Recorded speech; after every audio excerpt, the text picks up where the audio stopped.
Thank you very much. It's indeed a pleasure to be here to talk about business models and the new technology revenue for the future. You know, when Andreas asked me to join CMG about 5 or 6 years ago, I said to him, you know, there's lots of technology in the world. And when you talk about smart cities, the definition has changed. So, you know, 35, 40 years ago, when we sat down to create a model for Austin, Texas, we talked about a smart city. We talked about it improving the airport, which was very, very smart. We talked about the highways, which was very, very smart. And more importantly, we talked about bringing entrepreneurs to the city because it is indeed a smart city. So if we look at what we'll talk about here, I asked Andrelina to take a smart city slide and just put money coming all out of it. Just put money. Now, Llewellyn would probably object to this, but we're accustomed to that. I want money coming out of, because the question that we ask is an interesting one. When we have any kind of technology, and if we go back and look at the airplanes, the question was, how can you make money using an airplane? Because Boeing started a mail route, and it sort of caught on. When we looked at the telegraph, the question was, how can we not only improve the communication, but how can we take this right here, which was a technology, and make money out of it? So the question we need to ask, we need to go beyond the technology. We need to say that the technology is a wonderful thing. And we need to ask, how indeed do we begin to create the business models? Now, in going around the country with Andreas and talking to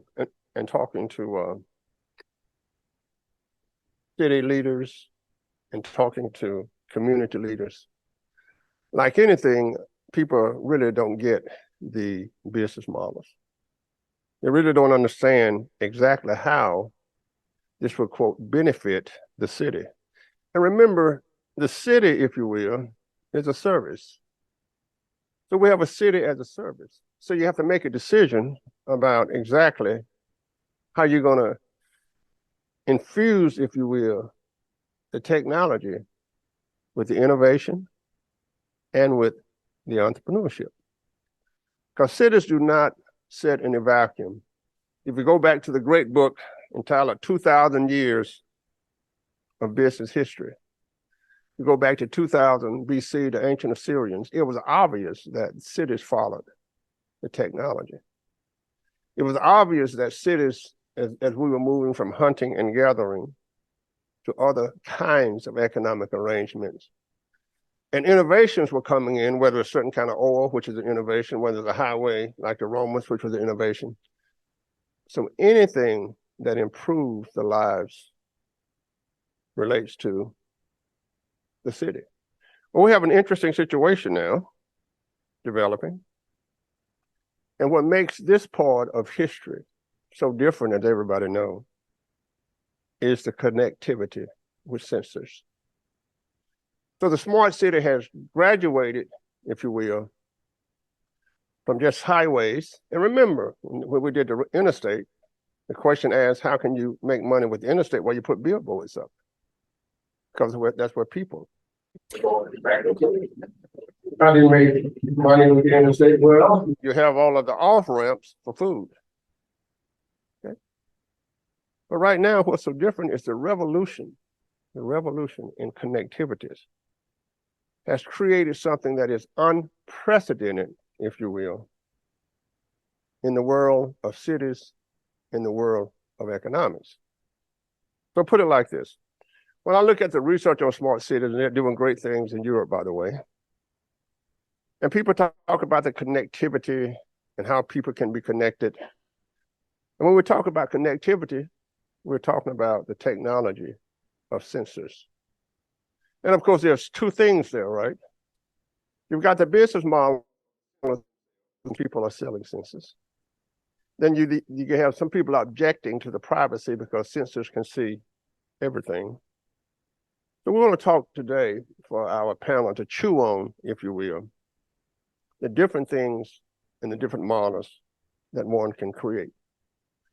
So I was driving here from Austin this morning and thinking about all the trucks, and like everybody else is wondering what's going to happen when there's nobody sitting in the truck.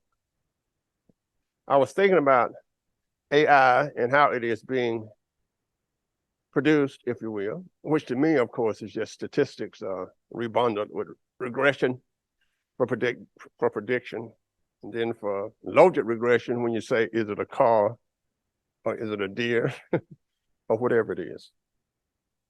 But all of those things have been very, very good. So we moved in, and I know Andreas is going to give a great talk on the city, if you will.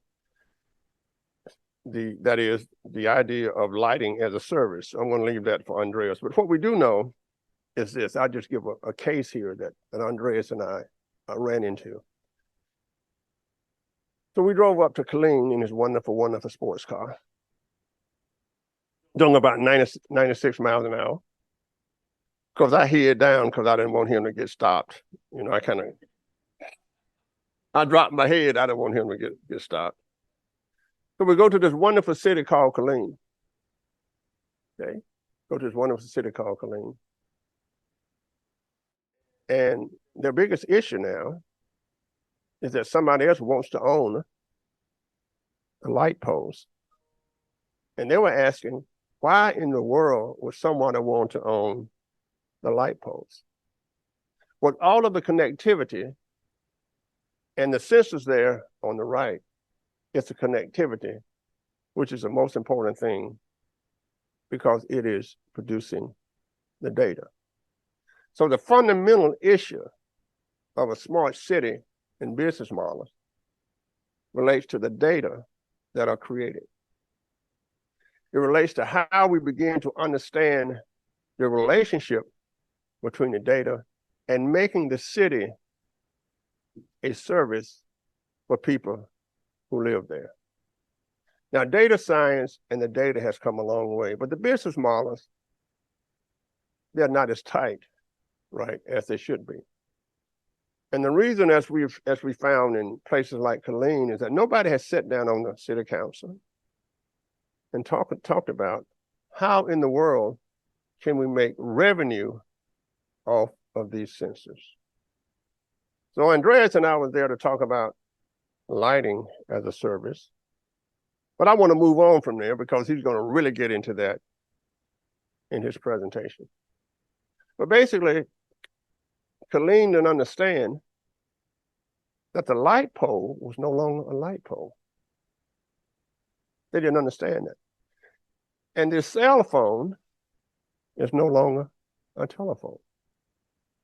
It is a multitude of technologies that for the most part have patents around them. And whenever you hear a struggle between the cell phones, it's all about the patents. So as we approach the idea of smart cities, we need to do the following and the census. So let's talk about, just for matters of exposition, transportation as service. Well, it's all over the news. You're going to have not horseless carriages, but peopleless carriages. That's everywhere. Okay? When I drove down here, Waze told me which way to go, that great Israeli company that came out of Israel. It told me which way to go to dodge the traffic. Okay? It also could tell me in the future what's exactly wrong with my car. It could also tell me where all of the restaurants are, but more importantly, for the city itself, the flow of transportation is better based on the data that's fed back from the movement of vehicles. Now remember, now I'm just talking about the ground vehicles. I'm not even getting into airplanes and et cetera. So what would be a good case study, if you will? Or Mike, a good business to talk about and to convince a city that if we have lighting as a service, the city as a service, transportation as a service, and at the very, very bottom end is the data as a service. But first of all, we shouldn't be talking to just center managers. We should be talking to data scientists. What is a data scientist? A data scientist is one who take all the data, right? It's not garbage in and garbage out. Who understands the city because you need to make revenue. And we want to predict how many people are moving toward this red light. When can lights be turned off? When can lights be turned on? So they're going to take all of the data and they're going to say, well, we really want to predict, if you will, the number of people who are moving through this city. And of course, we do in technical terms or statistical terms, you know, we got enough data and we try to put everything on the regression line. And those that do not fall on the line, well, that's error. That's a deviation. Okay? But the thing about it now in making this money is that actually the computers are still learning. So there will come a time when we will be able to predict to the almost exactly what happens in Mardi Gras. Okay? So when I go home to Mardi Gras, I live across the water in a place called Franklinton, the best city in America. But the hotels are, $900 a night. Non-Mardi Gras, they're $100 a night. Can you imagine having a data scientist? Can you having somebody in the city there who lay out all the predictions because they do it intuitively now? They do it intuitively. They say Mardi Gras is coming. Since Mardi Gras is coming, we're going to start raising the prices X, Y, and Z. Everything goes up. The taxi goes up. Uber goes up. But you have to have, if you have that data, then you can do predictive models so that even under that scenario, there are savings. Absolute savings. So all of a sudden, data science is not the city council per se. And remember, this is a different kind of marketing. Okay? This is a different kind of deal. Okay? This is all about prediction. It's all about data. It's about lining up on the regression line. But on the other hand, we're saying, how will this have an impact on the city that we serve? You know, you do it intuitively too. Well, you know, I don't want to go downtown today because they're having South by Southwest. Everything is crowded. Or I don't want to go to this restaurant because everything is crowded. So what will the census tell us? What's the new highway for money? The new highway for money and revenue is connectivity. And hooked up to that is what it's always been. It has always been, how would this connectivity bring entrepreneurs to your city? I'm going to say that again. As we look through all of the technology, the major variable is, how will entrepreneurs respond to what is called a smart city? Or just like they did in 2000 BC. Just like they did when we play in Austin, Texas. So George Kosmetsky just said the following. Quote, we love Del Arroyo and we love Earl Campbell, but we'll be known as a city of enterprises and not just a city of the University of Texas in sports. So what do? How do you bring entrepreneurs to the city? Well, you got to be smart.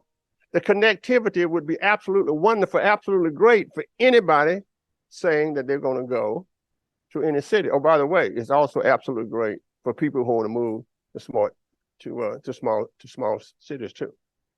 So one of the metrics that you use when you kind of bundle all the ideas of a smart city, all of the connectivity, what does it mean for the movement of entrepreneurs? What does it mean? And at the end of the day, a city will prosper to the extent that jobs and opportunities are there. And no matter what you hear on the nightly news, no matter what you hear, the president is not going to provide jobs for you. No matter what you hear, Washington is not going to provide jobs for you. No matter what you hear, it's going to be from the local community. But Washington will enhance the ecosystem as we begin to get in the future to really look toward to the next 20, 30, or 40 years. So in conclusion, I want the panel to think about this. The idea of a smart city is connectivity. Everything is connected. Well, so what? What's the so what? The so what, and my future is here, Dave Smith. The so what, Dave Smith, the best futures in the world, is that the future has to look back in the past, especially for cities, to understand what cities do. Right? So at one time, oh my gosh, we now have a system for running water. That's smart. Let's move to that city. So the competition that was discussed at the last part of the last session was this. When you think smart, you think innovation.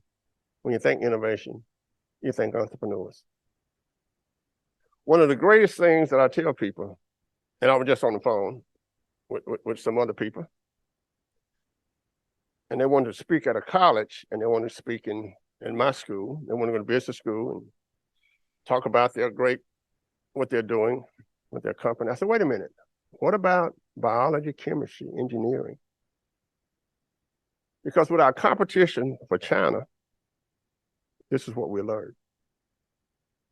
America will continue to be at the forefront and competitive to the extent that technology and science takes us forward.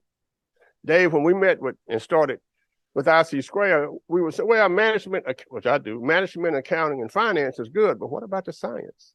So we brought all the scientists to Texas. We brought the scientists into the structure. We created IC Square, and I had 18 IC Square fellows who were from the sciences, from biology, from chemistry, from engineering, from psychology.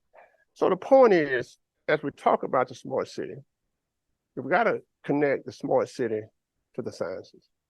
So we've got a medical school. We got a new cancer center at the University of Texas. But the people don't have to be there. They can be in Houston. That's the greatest center in the world. They don't have to be there, right? So I think my time is up. So I'm just trying to put a revolution in your head about making money. Sorry, Luella. Making money and becoming a capitalist lover for future generations. Thank you very much.